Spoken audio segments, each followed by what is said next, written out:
Hello எல்லோரும் எப்படி இருக்கீங்க? இன்றைக்கி ஒரு 14 பேனல் உள்ள ஒரு சுடிதார் கட்டிங் எப்படி வெட்டுறது, ஈஸியாக எப்படி கட் பண்ணுறது அப்படிங்கிறத இந்த வீடியோவில் பார்க்க போகிறீங்க.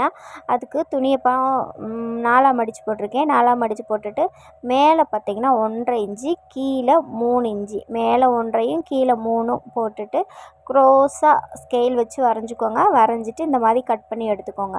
அதே இந்த மாதிரி 2ஆக எடுக்கும்போது கீழே இப்போ 6 இன்ச்சு வந்துடும், மேலே 3 இன்ச்சு வந்துடும். அதை என்ன பண்ணுறீங்கன்னா அப்படியே உள்டாவா மேலே இருக்கிறத கீழே வச்சுருங்க. கீழே அந்த 6 இன்ச்சு இருந்துச்சு பார்த்தீங்களா, அதை அப்படியே மேலே தூக்கி போட்டுருங்க. இந்த மாதிரி போட்டுட்டு அப்படியே ஃபுல்லாக இந்த பக்கம் அதுக்கப்புறமா அப்படி 3 லேயராக வரும். 3 லேயராக இந்த மாதிரி வெட்டி எடுத்துக்கோங்க. உல்ட்டாவாக போட்டு போட்டு வெட்டி எடுத்துட்டிங்கன்னா கடைசியில் இந்த மாதிரி ஒரு பேட்டர்ன் நமக்கு கிடைக்கும். அதுக்கப்புறமா மேலேருந்து கீழே வர எல்லாத்தையும் ஸ்டிச் பண்ணி எடுத்துட்டு அதுக்கப்புறமா உங்களோட அளவு எவ்வளவோ அந்த அளவுக்கு ஏற்ற மாதிரி எப்போவுமே நார்மலாக சுடிதார் கட் பண்ணுவோம் பார்த்தீங்களா, அந்த மாதிரி கட் பண்ணி எடுத்துக்கோங்க. பாய்.